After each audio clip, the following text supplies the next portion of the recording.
కాళేశ్వరం ప్రాజెక్టును కేసీఆర్ సర్కార్ కమిషన్ల కోసమే కట్టిందన్నారు మంత్రి ఉత్తమ్ కుమార్ రెడ్డి. తుమ్మడిహేటి దగ్గర నీళ్లు లేవని సాకుతో మేడిగడ్డ దగ్గర ప్రాజెక్టు కట్టి దోచుకున్నారని ఆరోపించారు. కాళేశ్వరంపై తెచ్చిన అప్పులకే ఏటా 10,000 కోట్లు మితి కడుతున్నామన్న ఉత్తమ్ ఓవరాల్ గా కాళేశ్వరంతో ఏటా 25,000 కోట్లు నష్టమని చెప్పారు.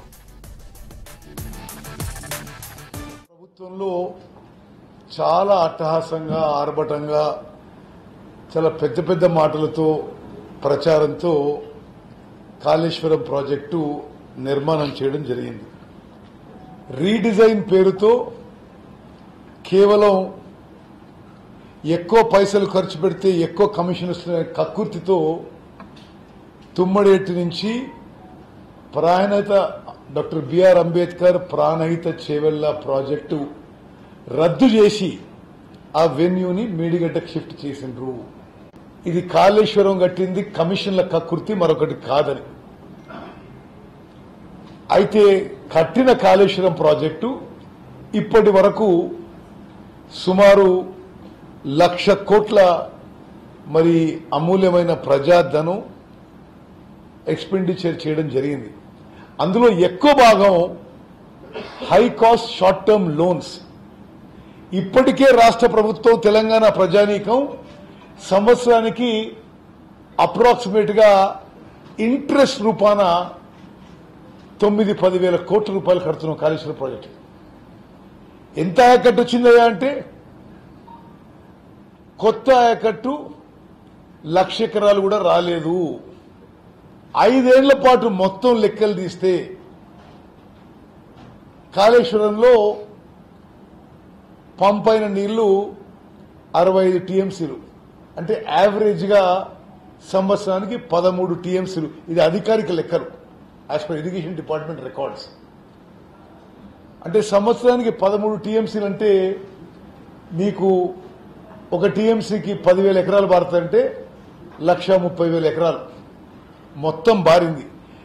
వాళ్ళు దానికి కేవలం ప్రచారం కోసమే రాష్ట్రంలో ఈ కోణం నుంచి ఆ కోణం కూడా పంట పండింది కాళేశ్వరం వల్ల చెప్పుకుంటూ తప్పుడు ప్రచారం చేసుకున్నారు.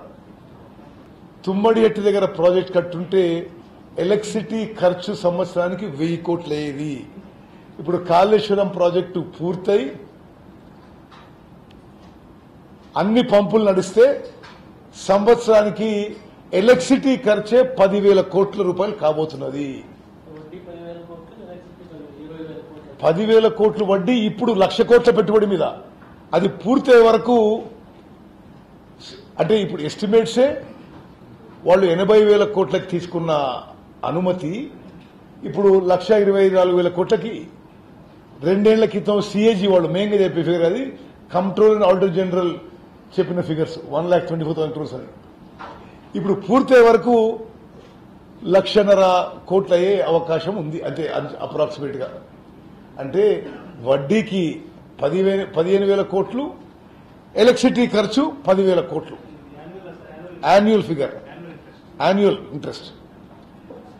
కేంద్ర ప్రభుత్వం సంస్థ నేషనల్ డ్యామ్ సేఫ్టీ అథారిటీకి మా ప్రభుత్వం పని అప్పచెప్పడం జరిగింది. వాళ్ళు చాలా స్పష్టంగా చెప్పిందంటే ఇప్పటికైతే అన్ని బ్యారేజ్లకి అన్ని గేట్లు ఎత్తి నీళ్లు కిందికి వదిలేసేయండి. అదేవిధంగా ఎక్కడైతే క్రాక్స్ వచ్చాయో, ఎక్కడైతే డ్యామేజ్ జరిగిందో వాళ్ళు చెప్పిన విధంగా మేము రిపేర్ మెజర్స్ తీసుకోవడం జరిగింది. మేము తప్పనిసరిగా ముందుకు పోతాం. ఎన్డీఎస్ఏ అడ్వైస్ ప్రకారం మరి ఆ విషయాన్ని కేబినెట్ లో కూడా చర్చించి ఈరోజు జరిగిన విషయం కూడా కేబినెట్ లో ఉంచి